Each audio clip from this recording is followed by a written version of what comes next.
The following is a paid program sponsored by the friends and partners of Faith Life Now. Today on Drenda. There's several things playing here. First off, lack of understanding, lack of knowledge concerning how women function, because there's a lack of male leadership and mentorship.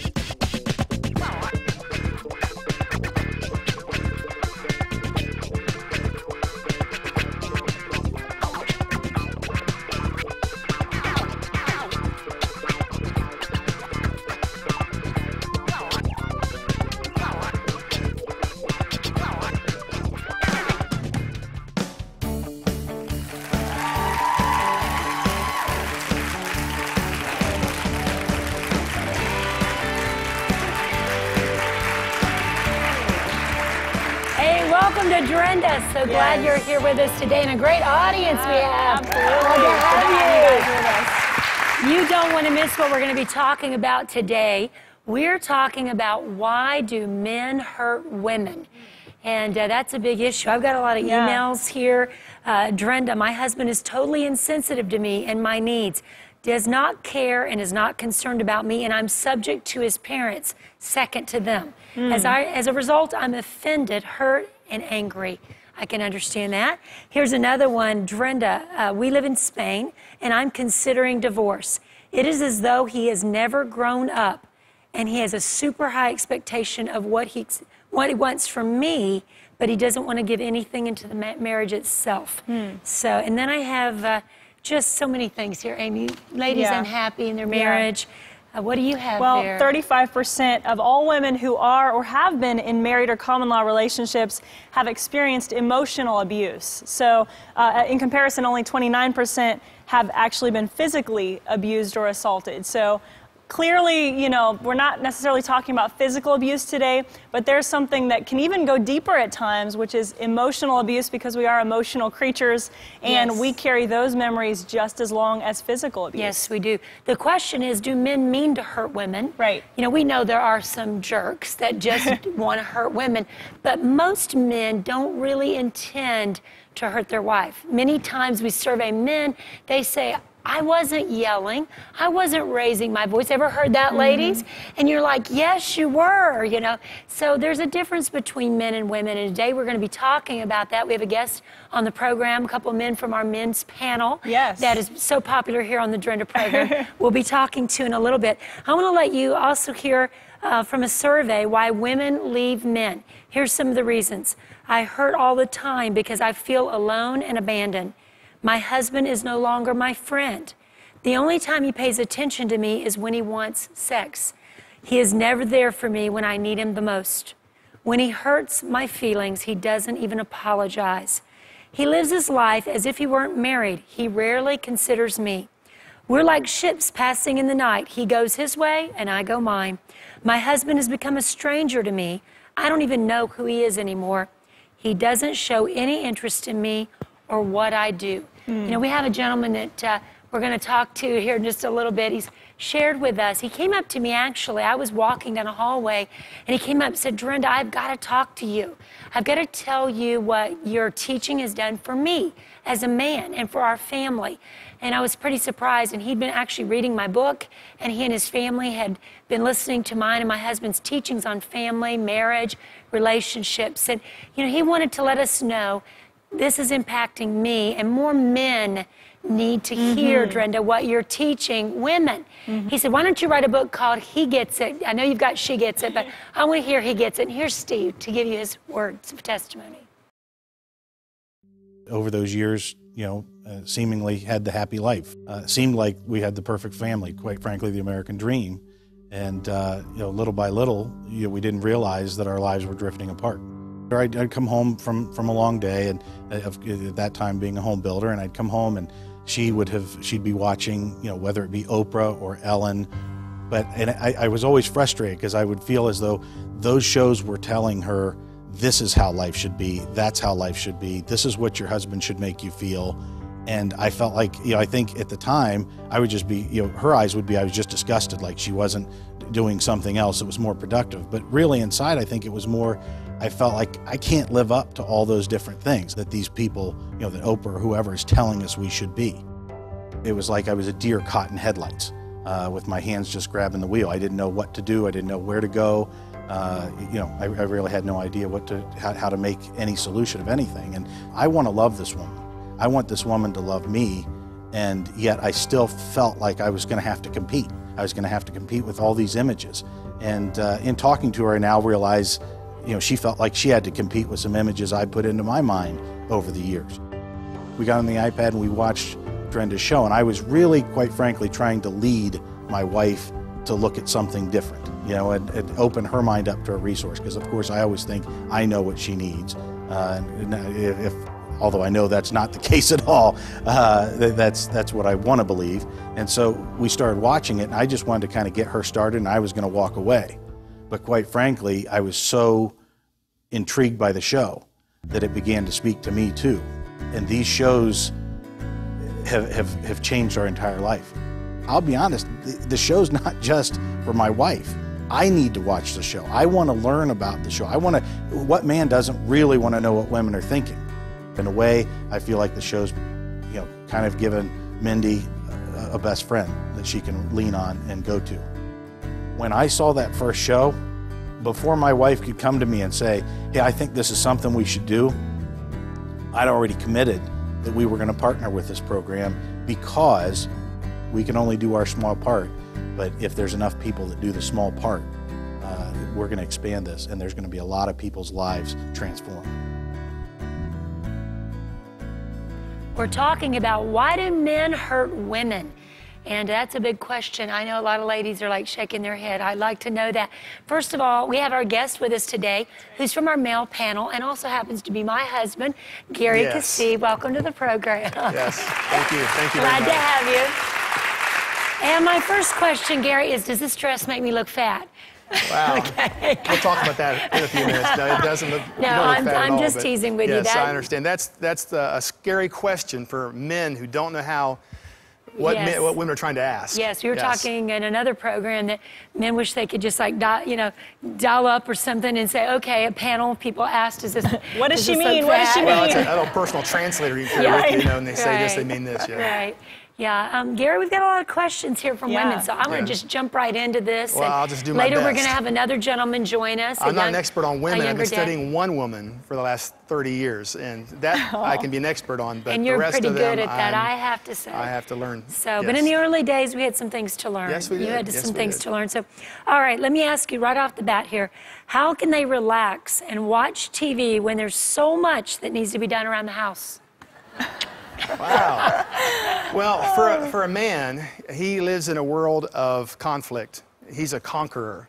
So in his mind, when he comes home, he's looking for an escape out of the pressure. So when he's sitting in front of the TV, he's looking for an escape out of that. Now, that's not healthy. I'm not saying that's good. I'm just saying that's what he's doing. That's the reason why. That's the reason behind it. And ladies need to understand, we're just as much a mystery to women as you are to us. We're completely different, and we function from different perspectives, and so we need to study each other and learn how this works. We really are two separate creations, aren't we? Totally different. Totally different. Totally different, So, yes. And anytime we try to make a man a woman or a woman a man, it's not good, is it? Right. It's not going to work. No, it doesn't work. No. So, all right. I'm going to ask you a personal question. I just want to know, and I think our ladies want to know, do men intend to hurt women? If we take out the men who are, as you said in the opening, that are jerks, that could care less, I think the average man, the average husband, does not intend to hurt his wife. I think the sin of omission is probably more his fault. I think that there's several things playing here. First off, lack of understanding, lack of knowledge concerning how women function, because there's a lack of male leadership and mentorship in our society. That's true. Who's training the little boys to be men? Yeah. So, in fact, one study shows that adolescence has been delayed for the typical male to about age 35. Yeah. That they delay getting jobs, they're playing the PlayStation into their 30s. The top PlayStation player is in the mid-30s. Wow. And so men have not been taught or mentored or led into understanding when they take a wife, it's actually a responsibility that they're taking on a wife, and they have to ask themselves, what are they taking the wife into? In other words, have they prepared themselves to take a wife? And the fathers are not mentoring the sons with that in mind to be able to take a wife. So a lot of times men just don't understand. But now, what happens when a guy does know what he's doing?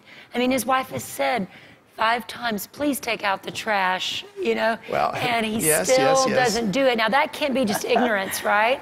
Well, okay, now this goes back to the difference of men and women. Now, you women are amazing creatures. You are multitasked. You can, well, as an example, when we first got married, one of the things that just drove me nuts was if I was on a phone call with someone and you're trying to inject comments.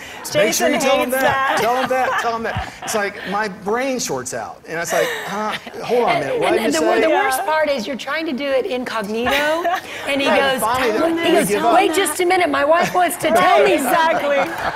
That's how it is. It's like, what did you say, honey? Yeah, what did you... My husband was talking to his dad the other day, and finally his dad said, hold on, your mom's screaming something in the background. Let me see what she wants. See, our brain just isn't the same. You're multitasked. You know, you guys can drive, talk on the cell phone, put makeup on, and do 25 things at once. And God made you that way. You got to raise babies. You got a lot of things happening. Right. To us, it's easy to hear something and talk at the same time. Yeah. It doesn't work for us. Sure, I can drive, text, and. So when a husband forgets the trash, no, don't do that. going back to your question, when he forgets the trash, unless he willfully made a decision not to take it out, he most likely, it is the farthest thing from his mind, because in his mind, when he takes his eyes off something, it doesn't exist. I mean, he is a one-focused type of a brain. He's like, he's doing this, and God made him that way to go out into the marketplace and be focused on what he is doing to compete and conquer. That's the way let's understand this. When you clean a room, you can open a drawer, find a red thread. You'll spend the next 20 minutes trying to find out where that thing goes or how it came in there.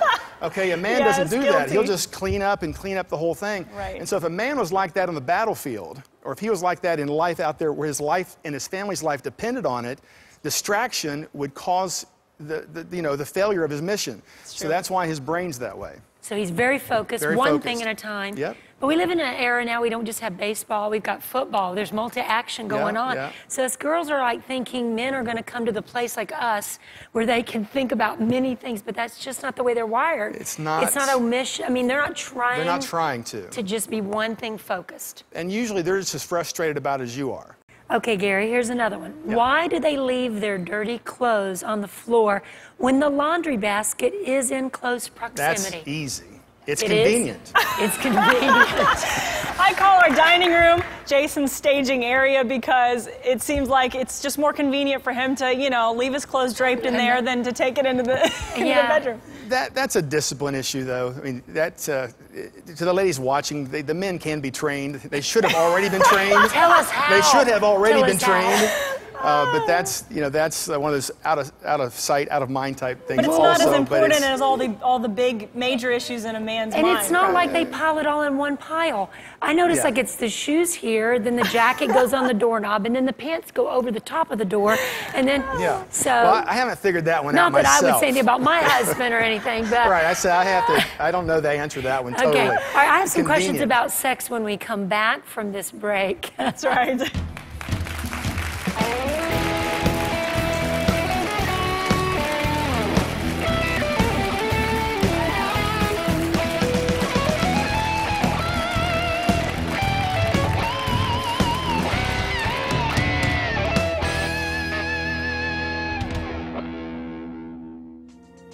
Coming up on Drenda. Essentially, in a man's brain, sex is an event, as opposed to a woman, which is the relationship. That's why Jesus said that if a man looks upon a woman wanting sex with her, it's adultery. He didn't say that to a woman.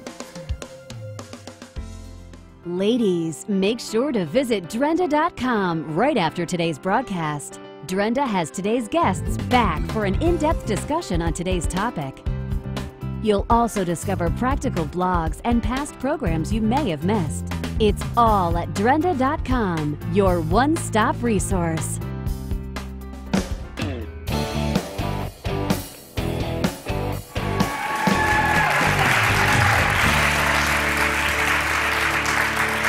Continuing the discussion about men and why they hurt women. And we brought Jason, Amy's husband, in. That's right. Both Gary and Jason are regular contributors to our male panel because we're studying men, aren't we, women? We're trying to figure this out. And we can't really go anywhere, so. That's right, we made you here. So you had to call in some reinforcements, I did, Gary. yeah. Okay, well, when we left, we were talking about men throwing their clothing everywhere. We're going to talk about, now I have a question here. Why do guys touch you non-sexually before you're married, but after you're dating, you're married, now they quit doing that? It's just straight for sex. That's a lot of answer to get in here quickly, but essentially in a man's brain, sex is an event as opposed to a woman, which is the relationship. That's why Jesus said that if a man looks upon a woman wanting sex with her, it's adultery. He didn't say that to a woman. Because men are they're geared that way. It's an event. And it goes back to that one thing I said earlier with just their one-track brain, it's an event.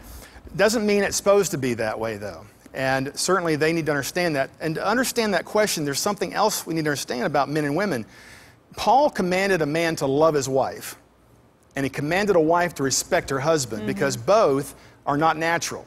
In other words, a man, he was commanded to lay his life down to love because affection and love and that type of thing isn't natural to him. He's conquering out there, and he's always looking out there. And for a wife, she's interpreting these signals and verbiage and looking for that affection she so desperately needs, whereas what he needs from her is not the little I love you cards, but he speaks another whole language called respect. And if you go back to the dating time, when you're dating, you didn't get your man because the little homemade little cookie you made for him or the little, what did he say back then? And what did you say? You said, look how big muscles you have. You're so awesome. You're so amazing. See, respect. You were speaking respect. And he was just like puffing up like, wow, and that's how you got him. And the same thing, he was taking the effort to have affection and speak another language that's not his normal language to woo you over. So when you get married, you're trying harder before you're married? Well, a man, understand, he conquers his way through life. Unfortunately, if he's not careful, you see, I don't mean to say this in any kind of a strange way, right. But he's already conquered you. He's already married you. You see, he's moving on to providing for the family. You see what I'm saying? I mean, right. And expressing love in a different way, which is providing for the family. Yeah, and for you. His mind has moved. His mind segments many things like that. He conquers this and conquers that, and this job and this thing. And so, communication is essential. That you can communicate how you feel, and he can communicate how he feels. Right. And so that's where we have to come into this communication where So how can a wife get her husband to give her that physical touch that's non-sexual, that's not leading to sex? How can she help him understand her need for affection and need? How did she do it the first time? By respecting, admiring him? By respecting him. In fact, do an experiment. Just go home to your husbands and just say, tell them how much you respect them, begin to build them up, cheer them on, and they will stop many times and say, what'd you say? What'd you say? And you say, you mean he actually stops and wants to talk? You'll find out that and it goes both ways now for men also. If a man lays his life down for his wife and begins to initiate that affection and love, his wife will also respond because we're going to respond to what we feed on. Men have to have respect. It's the number one thing they need. Women have to have love. It's their fuel. So feed your man, huh? Feed your man. He feeds the wife, and you're going to develop we're not just talking about physical food. We're talking about men's emotional need is respect. What do you say, Jason? Right. I agree. Good answer. I couldn't say it any better than that. What would you say to a woman who's saying, I need affection? How do I get him to give me affection? Yes, we want to respect him, but if he's not got a clue that that's her need, what does he got to do? I don't. Or what does she need to do? A lot of these questions, it's like you can just keep going deeper and deeper and deeper. I mean, there's so many. We're under the assumption that there's good foundations there and everything. So, with that being the assumption, I don't even know if I'd go as far as to say he doesn't know what she needs as much as to say maybe he recognizes it, but it's just not a priority for him.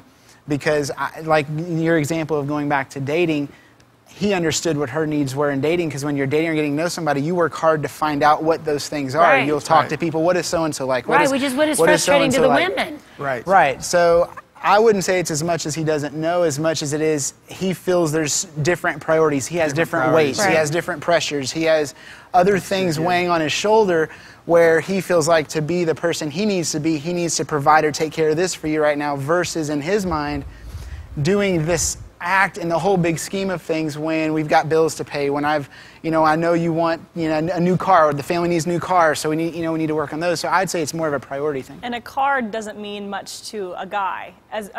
Guys don't even give gifts with cards usually, right? No. But to a girl, the sentiments expressed in a card sometimes can mean much more than even a gift, or, I went out and worked for you today. But for us to hear, I love you, you're the best thing in the world, you're the greatest. To hear those things to us is our payback. Yes, is our affirmation. Yeah, it goes back to mentoring. It goes back to fathers training sons how to take care of a woman, a wife. And modeling it. And modeling it with which is what we've got to fix. Wife. And that's exactly how it is. If you model, the husband models to the sons how to respect, love, be affectionate to his wife, the sons know what that means. I think this kind of goes along with it. Why do I, as a woman, have to pull information out of him or guess what he wants to say? But at the same time, he expects me to know what he wants.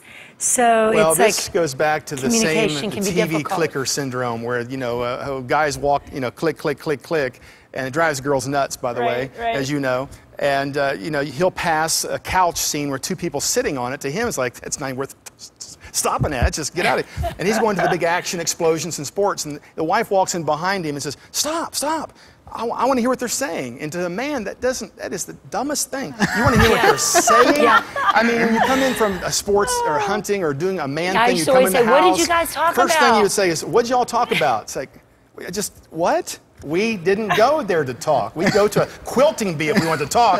But we go there to do something, which brings up another key, and that is men want a companion to do things with. And that's vital to the man, is he has someone to do things with that'll foster communication. As we get older, I've learned to hold my tongue and just be with you. And there'll be times he'll go talk to me. I'm like, yes, because I used to, he's like, oh, and he'd fall asleep while I'm talking, and then I'd get mad. And then I turned around and did that to you. And the first time I fell asleep when you were bearing your soul, I felt so guilty. And I woke up and I was like, oh, I'm so sorry, honey. And then I fell back asleep when he's trying to retell me what he was saying. Oh my gosh, it was like I got punishment for all. Emotionally, I just, really beat myself up because I fell asleep. And the next morning I apologized. You're like, that's okay, honey. And I thought, how many times did he do that to me and I got mad? I woke him up so he could know I was crying, And you cry and you roll over and they start to fall asleep and you elbow them, so, cry some more, I don't remember many times like that. You don't know, but I did it sneakily. Ladies, we do that, right? Because we want them to know. So coming back, we've got some more questions for these guys, and here's something that I think you'll enjoy.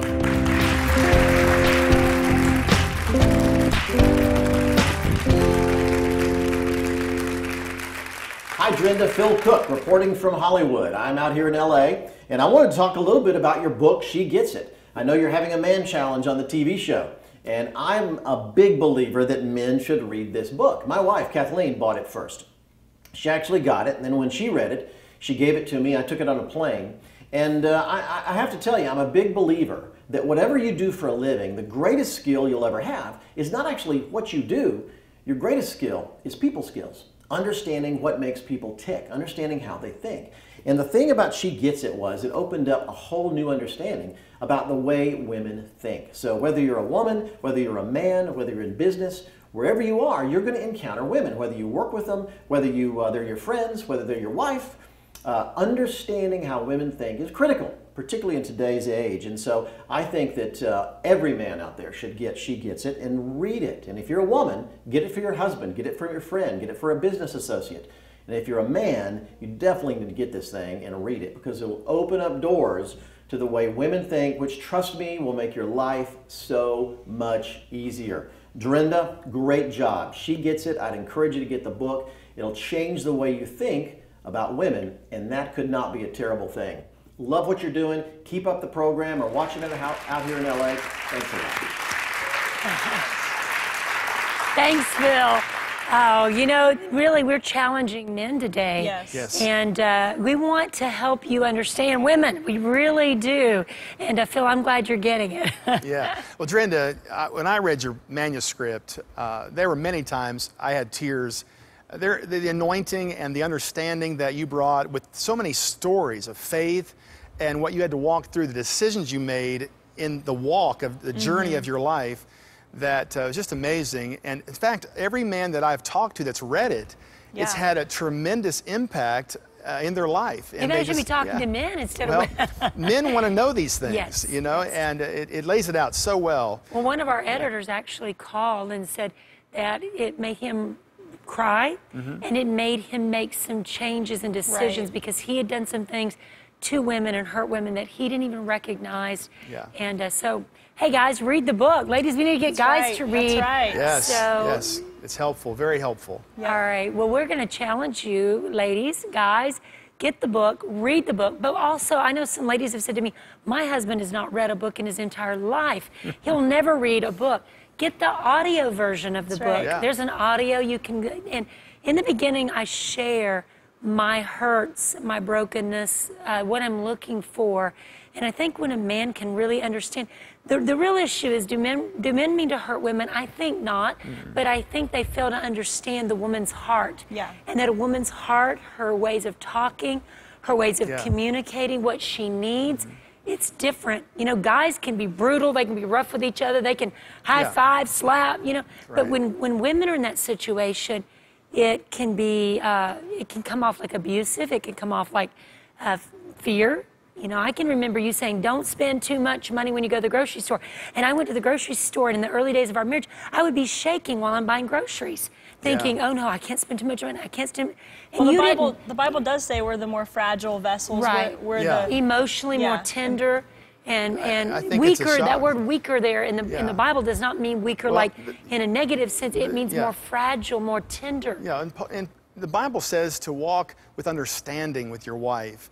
And I think that for me as a husband, you know, I regret those things that happened because I didn't have a clue really what was going on. You know, you're an amazing man. You learned well. Hey, you learned well. We've got to wrap today's program up, but speaking of that, I know women do want to understand more about men. We're going to go to the web right now because we still have a stack of questions. Drenda.com. You can continue this discussion with us. We're so glad you're with us today. Thanks for joining us. And I think you need to take the man challenge, guys. Find out what women want and need, and you're going to be a happier guy.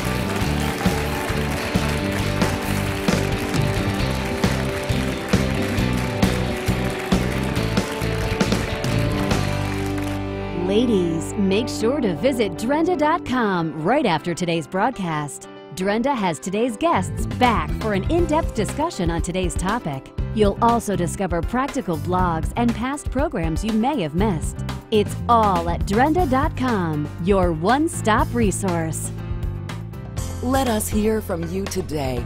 Go to Drenda.com or follow on Facebook and Twitter.